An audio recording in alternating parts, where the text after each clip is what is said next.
Welcome back mga kaaldab. Ito na naman po ang inyong lingkod, si Mr. Destiny. At magbibigay po tayo ng pinakamainit na update po ngayon sa social media. Ito po yung pinaka-latest ngayon at talagang pinag-uusapan sa Instagram, sa Twitter, sa Facebook. Sabi ko nga po sa inyo, kung gusto nyo lang naman po ng update at kung gusto nyo lang naman po ng mga kaganapan, ay bay pupunta lang po kayo dito sa channel ni Mr. Destiny para updated po kayo sa mga latest at sa mga bagong video po na ilalabas po natin maya-maya lang. Kaya kung bago ka lang sa channel na to at isa kang true-blooded Aldab Nation na nagmamahal po kila Mengay at Isoy, tama po ang channel na pinuntahan mo, kaya consider na po kitang bagong subscriber. At huwag mong kalimutang i-share ang mga video po natin sa mga mami, sa mga titas at sa mga senyor. Sa mga nagtatanong po, ito po yung post ni Ogie Diaz. Ito po, dito po siya kumuha ng update mga kaaldab na kung saan sinasabi nga pong lumabas na ang anak ni Maine Mendoza at Alden Richard, sino ang kamuka. Sabi ko nga po sa inyo, nagtitrending kasi yung Aldab Kumbaga tayo pa rin po yung pinag-uusapan, pinagpiepestahan, di po ba? Bagamat maraming kwento ngayon ang naglalabasan na kumbaga sabihin na natin na maraming Aldab Nation ang nakuha yung simpatya. Maraming Aldab Nation ngayon ang natutuwa, di po ba? Sabi ko nga po sa inyo, dito lang sa channel ni Mr. Destiny, 101% updated tayo.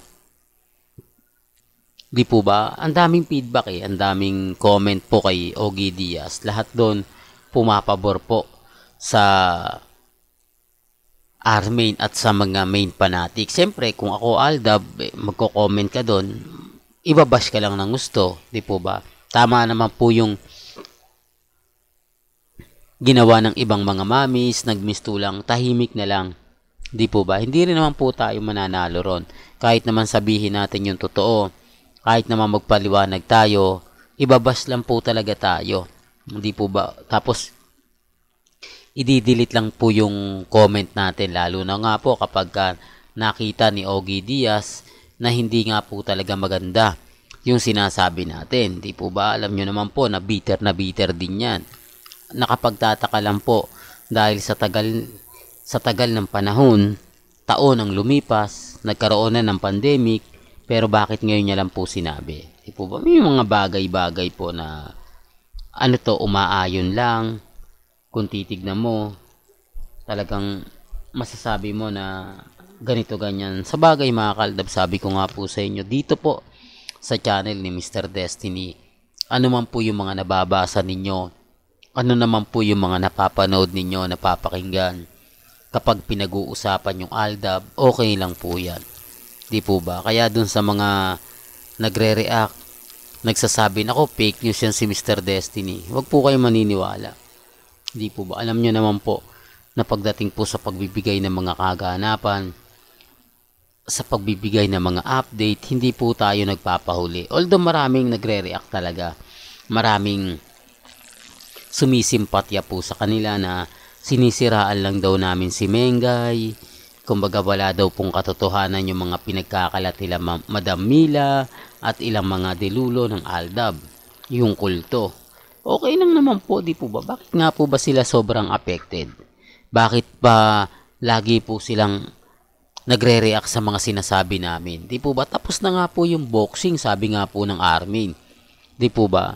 Sabi nga ng main fanatics, move on na nga po raw dahil wala na nga po raw Aldab. Di po ba? Sabi ko nga, wala na pa raw Aldab. Tapos na raw po tayo, move on na nga po raw tayo, pero apektado sila. Sila yung laging bitter. Samantalang tayo, tuloy lang naman po din buhay, di po ba? Hindi naman nagpo-post si Mengay sa Instagram. Hindi naman po siya nagpo-post sa Twitter, sa Facebook, sa website. O pinag-uusapan sa website. Kaya nga po minsan nakakagulat din po yung mga taong galit na galit. Pagkatapos hindi mo alam talaga kung bakit nga po ba sila gigil na gigil at bakit nga po ba sila laging affected sa mga sinasabi natin. Di po ba dapat nga po kalmado sila? Dapat nga po kampante sila. Di po ba? Para lang po may iba to. Para lang po may mapag-usapan. Di po ba? Kailangan mo maging trending.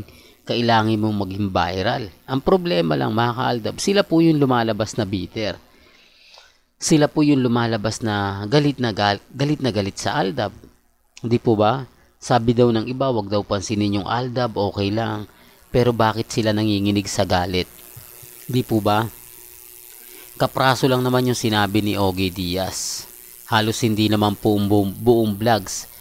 Tumutok lang siya kay Alden at sabi, kumbaga sa anak ni Mengay at ni Alden. Hindi naman po ganun ang tutok niya. Di po ba? Sinasabi ko lang po ito para lang po sa kaalaman ng lahat, lalo na nga po sa mga taong bumibisita at nanonood sa channel natin. Kaya kampante lang po kayo at maging matatag. At balikan po natin itong pelikula nila Sharon at ni Alden. Gaya nga po ng mga nagko-komento, gaya nga po ng mga nagsasabi, medyo mabigat nga po talaga, pero Alden Richards yan eh. Walang imposible dyan. Di po ba? At Sharon Cuneta dyan, syempre wala ring, kumbaga masasabi na ginawa yan na hindi po talaga naging bida. Walang ginawa si Alden na hindi po talaga tumatak sa mga nanonood, especially sa mga mami, sa mga titas, di po ba? Talagang pag gumawa siya ng pelikula, talagang pinag-uusapan. Maliban lang po sa mga nagre-react, di po ba? Okay lang naman po yan mga kaaldab. Sinasabi ko naman po sa inyo na may mga bagay-bagay po na pinag-uusapan. Kapag pinag-uusapan, hindi tayo nagpapahuli. Hindi po tayo